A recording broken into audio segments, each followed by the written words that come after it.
기독교 최고의 변증가인 C.S. 루이스는 인간의 욕구 중 하나는 어딘가에 소속되기를 원한다는 것이다 라고 했습니다. 그러면서 그 욕구를 내부의 어떤 반지, 이런 뜻으로 인너 링이라고 불렀습니다. 인너 링을 내부 패거리라 이렇게 번역을 했습니다. 남들이 소외되어도 우리는 어딘가에 소속되기를 갈망한다는 것입니다. 우리는 내부 패거리 안에 들기를 갈구한다는 것입니다. 누가복음서는 다른 어느 복음서보다도 이 문제를 깊이 있게 다루고 있습니다. 우리가 예상하는 것과는 정반대로 예수님은 도덕적으로 더러운 자들보다도 오히려 도덕적으로 완벽하다고 하는 자들을 꾸짖으십니다. 다시 말해서 누가복음에서는 예수님의 공동체에 속할 것이라고 예상되는 사람들은 오히려 배제가 되고, 반면에 공동체에서 배제될 것이라고 예상되는 사람들은 오히려 속한다는 것입니다. 예수님의 공동체에서는 인사이드와 아웃사이드가 뒤바뀐다는 것입니다. 역전이 일어난다는 것입니다. 누가복음의 가장 큰 반전은 예수님이 외부인을 그분의 공동체에 포함시키고 내부인을 배제시키고 있다는 것입니다. 누가복음 2장에서 갓 태어난 예수님의 방문자로 주목을 받은 사람들은 천한 목자들이었습니다. 이것은 마태복음에서 동방에서 온 현자들, 즉 동방 박사들이 주목을 받은 것과는 대조가 되고 있습니다. 신약학자 요아킴 에레미야스는 1세기 목자들에 대해서 이렇게 평가를 했습니다.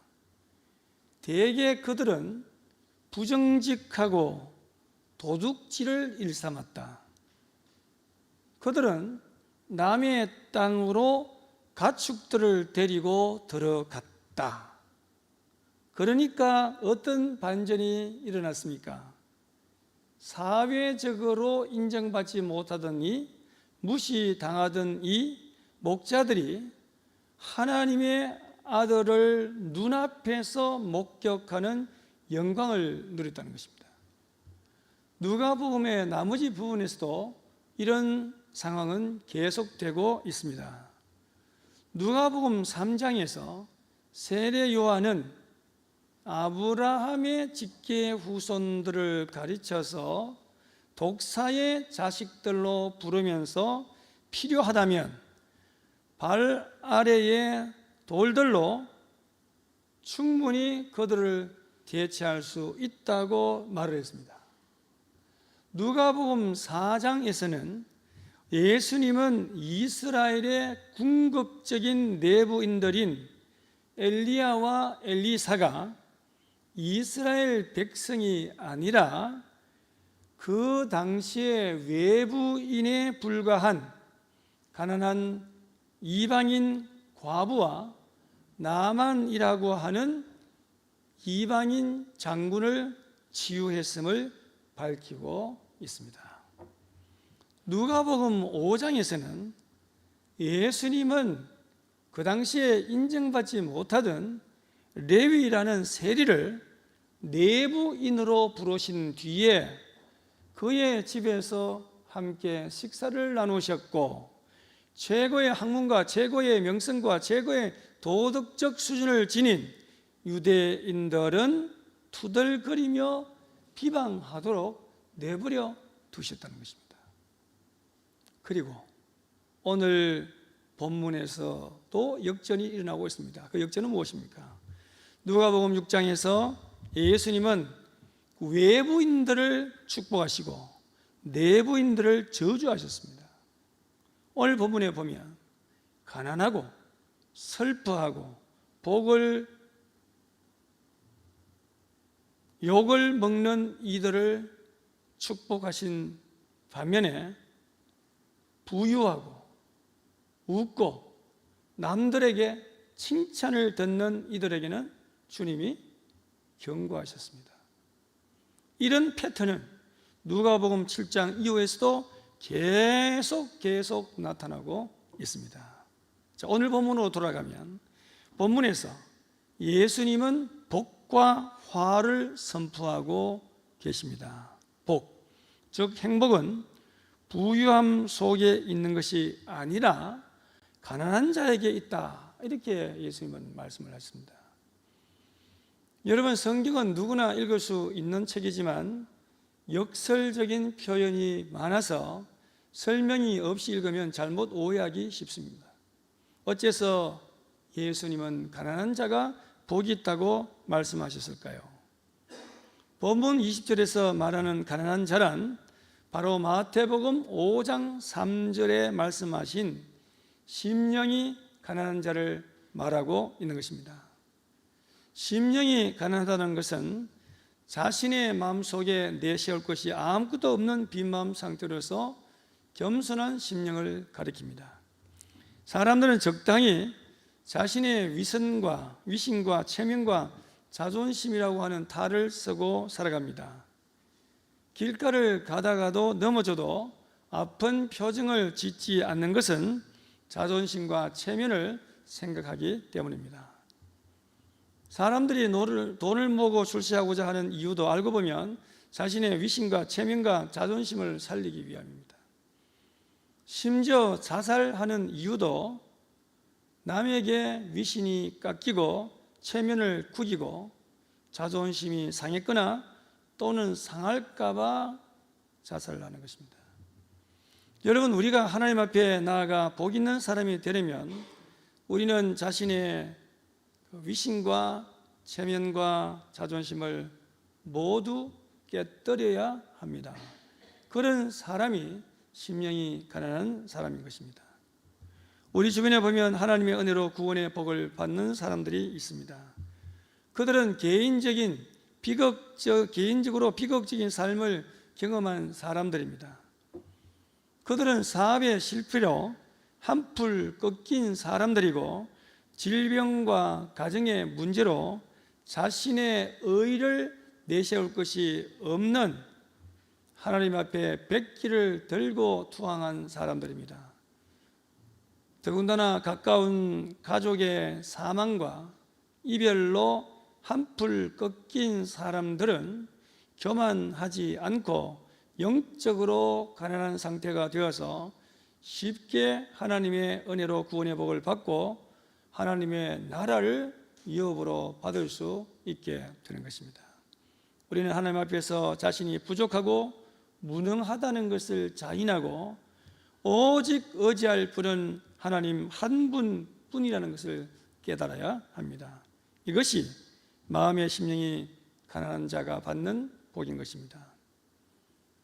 지금까지 내 인생을 뒤돌아보니 나는 아무런 공로가 없고 내세울 것이 없는 사람이요, 이제부터 내가 어떻게 해야 주님 사랑에 빚진 내 가족과 이웃과 하나님을 위하여 보답할 수 있을까를 생각하는 겸손한 마음이 가난한 마음이요 천국을 유업으로 받는 사람인 것입니다. 두 번째, 예수님은 줄인 자가 복이 있다고 오늘 본문에서 말씀하고 있습니다. 줄인 자란 어에 줄이고 목마른 자를 말합니다. 음식을 아무리 진수성찬을 차려도 먹을 사람이 배가 부르면 그 음식은 아무것도 아니지 않습니까? 그러므로 맛있는 음식보다 더 중요한 것은 줄인 자의 갈급함입니다. 세계에 위대한 음악가들이 많습니다. 그런데 참 묘한 것은 한결같이 위대한 음악가는 가난하고 형편이 어려운 사람들이었다는 것입니다. 바하, 베토벤, 하이든, 모차르트는 말할 것도 없고 핸델, 슈베르트, 슈만, 베르디, 웨버 모두 그들의 아버지들은 한결같이 줄이고 가난한 사람들이었습니다. 왜 이렇게 가난한 사람들의 자식들이 위대한 음악가가 될 수 있었겠습니까? 음악가들이 그 갈급한 심령 속에서 작곡을 함으로써 위대한 음악이 탄생된 것입니다. 부자가 여유로운 마음으로 작곡을 해서는 아름다운 음악이 탄생될 수가 없는 것입니다. 우리가 예창하는 시편 42편에 의하면 하나님이여 사슴이 시냇물을 찾기에 갈급함같이 내 영혼이 주를 찾기에 갈급하니이다 라고 말씀하고 있습니다. 얼마나 갈급했으면 사슴이 사냥꾼의 위험을 무릅쓰고 물을 찾듯이 필사적으로 말씀의 은혜를 사모하였다고 했겠습니까? 더구나 사람들이 조롱함에도 불구하고 눈물을 음식처럼 먹으면서 말씀의 위로를 찾아다니는 시편 기자의 마음은 바로 우리의 마음이 되어야 할 것입니다. 사람들의 의를 추구하는 노력은 마치 사공이 급류 속에서 노를 젓는 것과 같은 것입니다. 사공이 노 젓는 것을 멈추면 배는 물결에 휩쓸려 떠내려갈 수밖에 없는 것입니다. 여러분, 그러므로 인간은 신앙이 아무리 강건해도 그의 영혼은 항상 갈급함 속에서 살아가야 합니다. 사람은 새로운 물을 마시하듯이 매일매일 새로운 말씀의 은혜가 필요한 것입니다.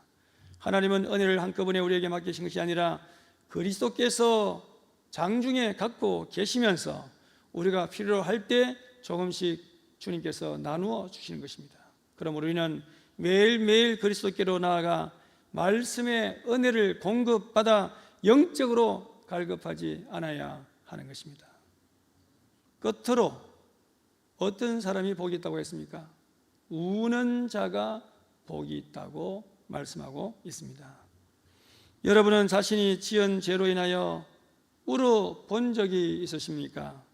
그렇다면 복받을 자격이 있는 사람입니다.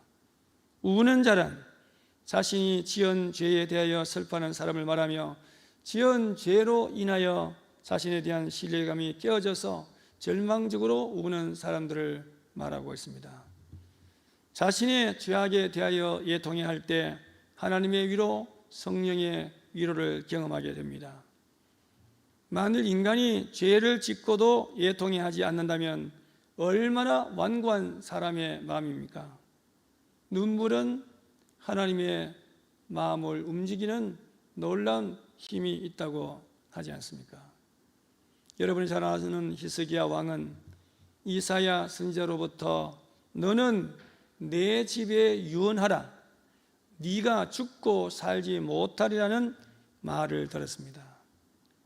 그러자 히스기야 왕은 성전에 가서 얼굴을 벽으로 향하고 심히 통곡하며 회개를 했습니다.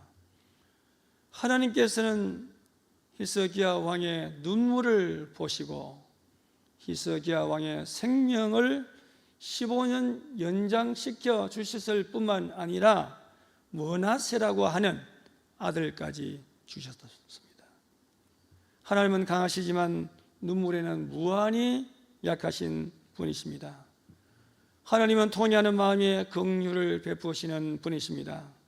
오늘 본문 말씀뿐만 아니라 누가복음 전체에 걸쳐 나타나는 것은 외부인들이 예수님의 공동체로 들어가고 내부인들은 배제된다고 하는 것입니다.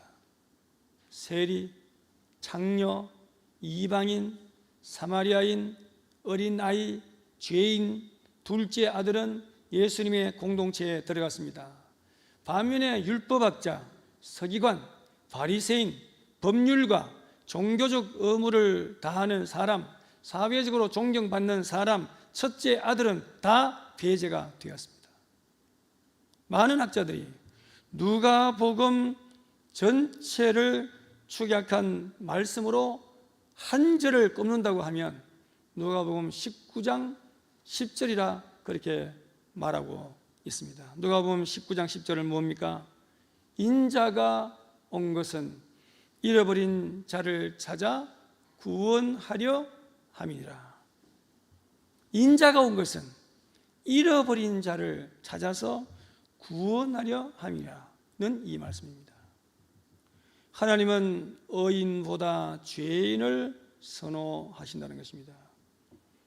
이것을 베스트셀러 작가이자 목사인 데인 오털 런던은 오늘날의 지구꾼에 비유해서 성경에 나오는 인물들을 이렇게 바꾸어서 현대식으로 풀이를 했습니다.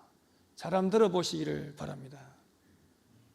예수님은 매춘 산업 종사자, 포주, 부정직한 기업가, 기초 수급 대상자, 유죄 판결을 받은 중죄인, 부정직한 언론인, 마약 중독자, 권리를 누리지 못하는 소수 인종, 사회적으로 배척당하는 사람, 노숙자, 냄새나고 역겨운 자들을 찾아 구원하기 위해 오셨다.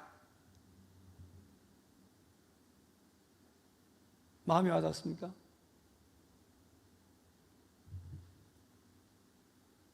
유명한 폴 트루니에는 이것을 가르쳐서 성경의 대역전이라는 표현을 사용을 했습니다. 이런 사회적 역전이라는 누가복음의 주제는 누가복음만의 것은 아닙니다. 다른 복음서뿐만 아니라 성경 전체가 인간들이 보편적으로 가지고 있는 그 생각의 틀을 뒤집어 놓는다는 것입니다. 그렇기 때문에 인간의 생각을 뛰어넘는 하나님이시기 때문에 이 하나님이 귀하고 우리가 읽는 성경이 귀한 것입니다. 말씀을 맺겠습니다. 저와 여러분들도 배제된 아웃사이더를 주님 나라 공동체의 인사이드로 부르시고 그들의 삶을 역전시켜 주신 주님처럼 대역전극의 주인공들이 다 되시기를 주님의 이름으로 축원합니다. 기도드리겠습니다. 예수님의 공동체 안에서는 인사이드와 아웃사이드가 역전이 되게 하신 하나님, 대역전극의 삶을 몸소 보여주신 주님처럼 우리들의 삶에도 대역전이 일어나게 하시옵소서. 예수님 이름으로 기도드립니다. 아멘.